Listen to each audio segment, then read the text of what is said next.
I'm Todd for G66. Welcome to another Tuesday Tone Tip. Today's video actually marks 2 years of me doing these Tuesday Tone Tips here on the channel. So to celebrate, I wanted to offer my updated blocks library for you all to download for free.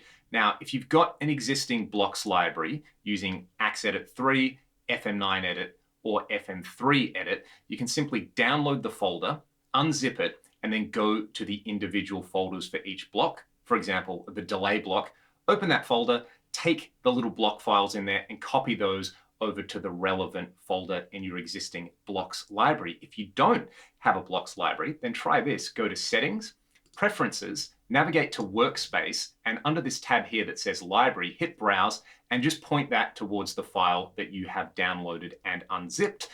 Axe Edit, FM9 Edit, or FM3 Edit will automatically refresh and you will have the ability to come over to the little library tab in each block and load up some settings. So I'm going to start with the USA lead mid gain on here. I'm just going to build a preset from scratch the way I do it for my personal presets, making use of a lot of these custom blocks and just tweaking them to taste. So the USA lead mid gain is pretty labor intensive when it comes to dialing it in. Let's hear it at stock settings. Not very impressive just yet, but I'm going to go down here to library and select Mark IV, and this is going to plug in my favorite settings for my favorite amp block in here. Bass and mid really low, treble pumped up, heaps of gain. We've got a kind of V thing in the EQ. There are some deeper tweaks like the speaker impedance curve, the speaker drive, and a few other little things.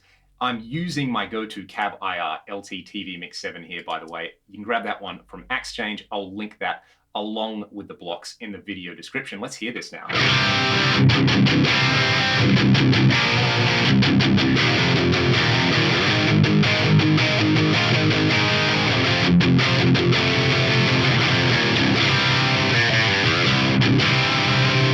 That is sounding epic already. I'm actually going to go to the input block and just plug in my everyday gate settings. The threshold and release just changes. Now it is super tight.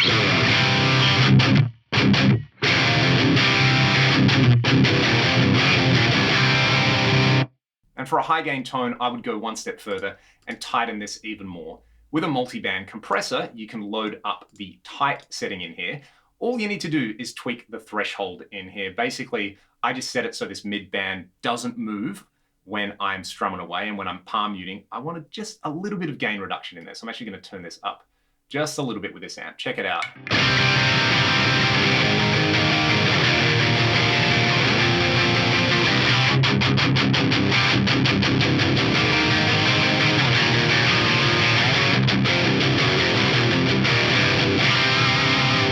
So there's my core rhythm tone in there. Now in the amp block, I do like activating the fat switch and the input boost. So what I'm going to do, I'm going to right click each of them and assign them to a control switch in here. Let's just use control switch number 1 for both of these functions. Then we will go to the control switch per scene function over here in the controllers tab. I'm going to set them all off, but then on scene 2, I'll have control switch number 1 switch on. So let's do this. We'll hit save over here. Then when I navigate to scene 2, you can see that the input boost and the fat switch are immediately on. Everything else is looking good. Now I've got even more saturation.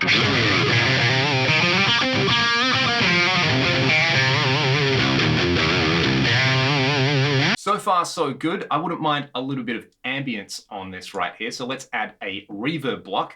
Lots and lots of different options in here, ranging from pretty tight sounding reverbs to really big spaces. I like the plate 1 as my kind of default for something like this. The early reflection settings are really cool as well for darker rhythm tones. Same with this room and Studio C setting. I'll let you hear Studio C, room, and then plate 1. So let's do that.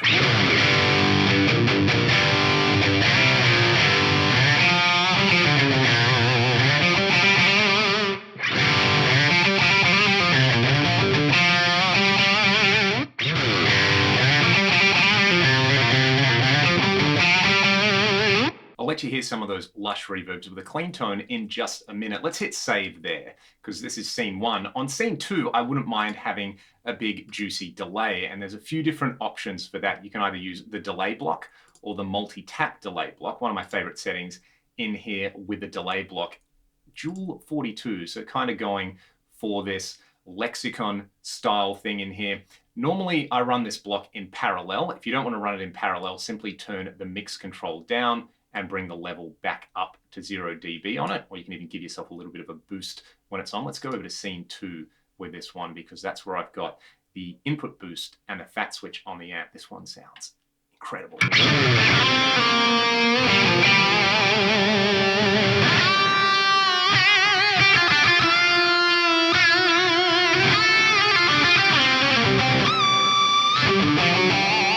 Another favorite of mine for leads, the 2290 pan setting.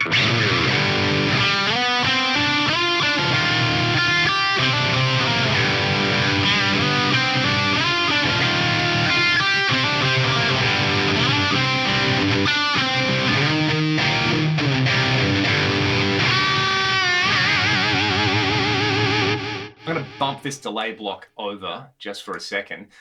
Plenty of modulation options in here as well. Some of my favorites, the chorus block, there's a 2290 style chorus in here. I'll actually just go back to scene 1 and we'll bypass the delay so you can hear these settings.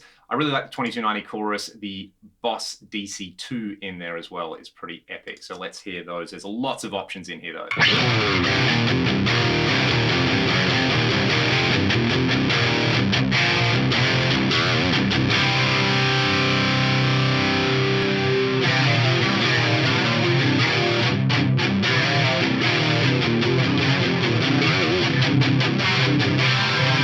Alternatively, try some pitch detune in the pitch block. There are some blocks which are matched to the iconic Eventide detune presets on the H3000.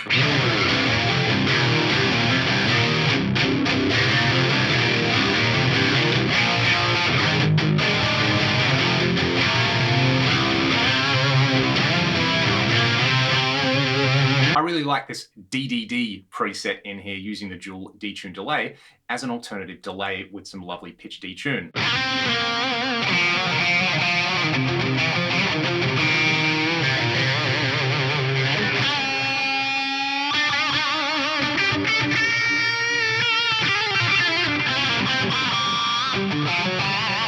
Let's hear some clean options now. I'm going to bypass amp number 1 on the 3rd scene and hit save, and I will drop in a second amp block. One clean amp that I've been loving is the ODS in here. So let's bring that one up and have a listen to it at the stock settings. For the reverb, I'm going to swap over to channel B and I'll load up this gold foil plate, which I really, really like for a bigger Lush style verb, neck pickup of my Strat.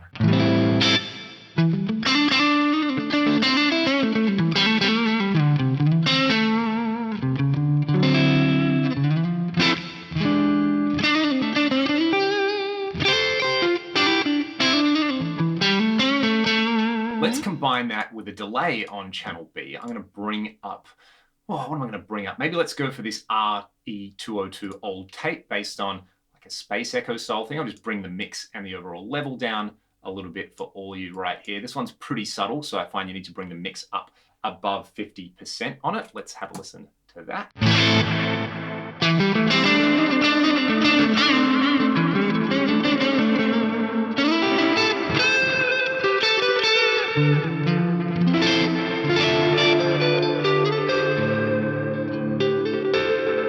Now, personally, I'd love a compressor in front of all of that, so let's go to the compressor block. One of my favorite options in here, either the JFET or the Cali 76 or the Super Squish if I was going for a funk thing. The JFET adds some really nice character in here, so I'll add that one.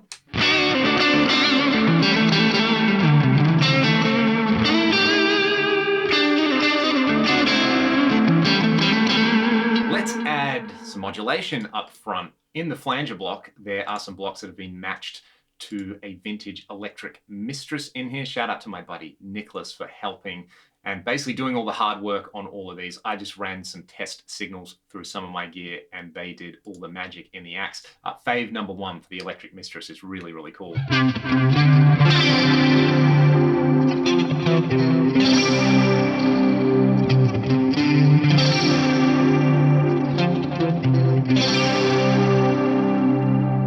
ODS takes drives really, really well, and since we've got a Klon in here, I'm just going to drop it on there. Let's try maybe a different delay mode on channel C over here. What do we have? I might go with the dual DM2 setting on there, but keep the mix below 20%, And I'm going to kick on that lovely Eventide style pitch setting over here. Let's have a listen to that now.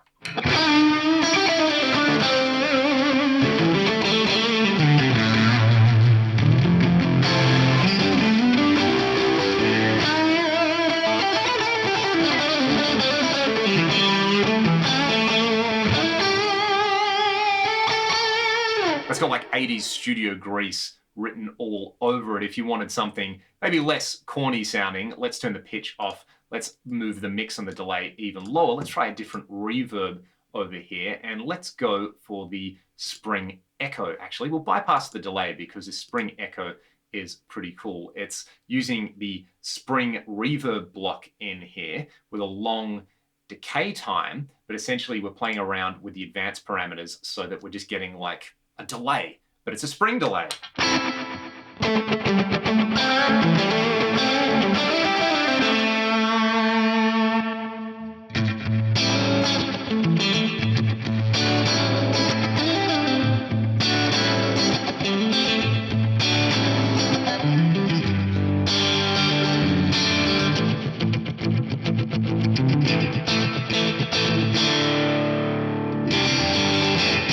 The reverse slapback setting is pretty awesome for that as well.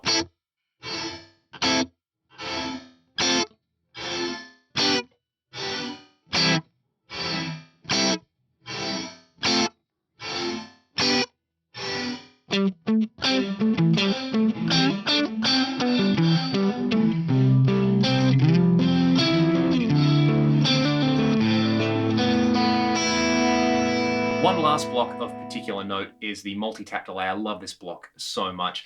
Try stuff like this chori, which is a quad chorus.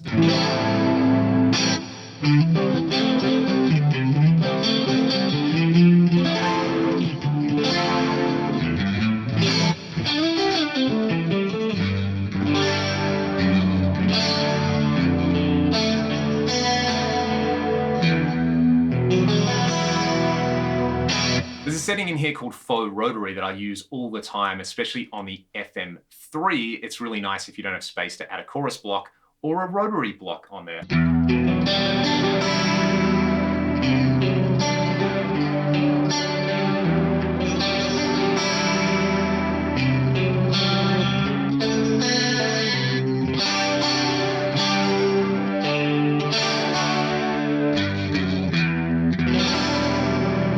And of course, I've got my usual live lead settings in here, using delay 1 and 2 for some chorusing and 3 and 4 for a lovely rhythmic sound. If you have any other questions about how to load these blocks or download them, please let me know in the comments section below. And also let me know what you'd like to see me cover on future installments of Tuesday Tone Tips. They really are a pleasure to put together every week, and I love all your feedback. Have some fun with these blocks, go and make some music with them, and I'll see you all next time. Have a great week.